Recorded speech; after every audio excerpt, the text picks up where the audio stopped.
gamers, Freister here. In this video I'm going to be covering the brand new game from Amazon Game Studios, New World. New World looks to find a home in a popular and growing market as a sandbox MMO RPG. Set in the supernatural frontier of Terra Vitae Aeternum, players will scavenge for resources, fight other players, and craft items in order to colonize a fictional land. New World is built on the Amazon Lumberyard game engine and will use Amazon's cloud technology to take this game to never-before-seen levels.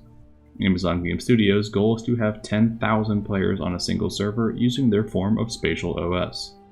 Sandbox MMO survival games can be a ton of fun. It feels incredibly satisfying to gather, craft, improve, and evolve through a progression and see the fruits of your labor turned into success. One thing that is integral about online survival games is that everyone is on the even playing field. While some games rely on microtransactions to create a revenue stream, companies sometimes have a tendency to take things too far, causing a scenario where players can pay to win per se. While Amazon is a publicly traded company and is widely known for making a ton of money, I would be surprised to see them sync their flagship game for their new studio with a pay-to-win situation. This game can really help legitimize the studio and help future games and content be successful if they stay consumer-friendly. The game has been in development for several years and it would be a shame to see all that hard work not pay off. One feature of New World which may be appealing to the larger crowds is that there is no immediate offline raiding. While some other sandbox PvP games such as Rust can be a lot of fun, if you're not able to invest heavy amounts of time all the time, you can lose all of your progress after logging off one time. In New World, if you want to take over land that someone else controls, you have to save money to go to war with that territory. After you've saved enough money to go to war, a timer will start, after which the target can be attacked. This timer, which is at least several hours, gives the defenders time to make adjustments, create more defensive fortifications, gather more resources, and prepare for battle. Although you can still lose what you've gained, at least you can lose it in honorable fashion in the trenches, not after you just logged off and decided to get some rest for a few hours after a long gaming session. Attacking player settlements involves blowing up the walls to an opponent's structure and destroying their protected sigil with explosive kegs. After the sigil is destroyed, the attackers lay claim and take over the plot. In the future, players will be able to build cities, choosing to open the gates and allow opposing guilds or lonely travelers in to do business or offer protection. When not at war, the player structures will not take damage, so there is not a risk of imminent destruction at any given time. Fights are more on a scheduled basis, which makes for a much more fair fight and enjoyable for a more casual player. The map has preset claim spots within which you can build and have various points of interest, which can give a tactical advantage such as on tops of hills, tucked in valleys, or in dense forests. Each claim spot is named in order to better communicate where an attack is happening. Just because the structures cannot be damaged doesn't mean there is no risk at all. Players can still sneak into opposing player structures and steal items, so players become almost like guards of the city when not under attack, chasing away murderers and thieves.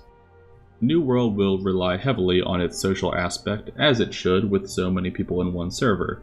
Even the largest guilds should have a tough time competing to stay dominant with how much organization will be required and how many potential people they will have to defend against. These are all good qualities for the average player, as they will not feel as if they don't have a chance. Players can take on any role they choose, and fighting doesn't even need to take place if you choose not to.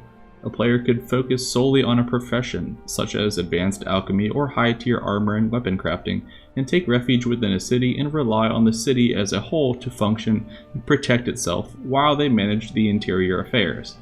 Everything within the city will be built by players and therefore upkept and managed by players as well. The more diverse of a skill set and the higher tier level of your guild members and their skills, the better the likelihood you can control bigger parts of the world. Should you choose a lifestyle of combat and engage others in combat, you'll be flagged as a criminal. Normally when a player dies, you will lose everything that is in your bag at the time, but not your equipped items or tools. On the flip side, if you are killed as a criminal, you will lose everything. Players can put down campfires as a respawn point, or respawn in a graveyard which they have recently selected.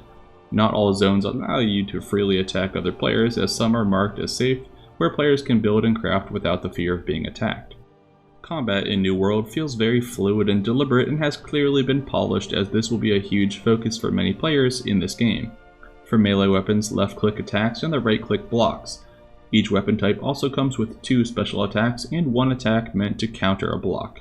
Your special attacks and block counters are longer animations which cannot be cancelled, but do deal more damage and also leave your character in a more vulnerable position. Now, the game also has ranged weapons such as a bow or musket, which are aimed with the right click and fired with a left click. Progression in New World is split into two categories: your attributes and trade skills.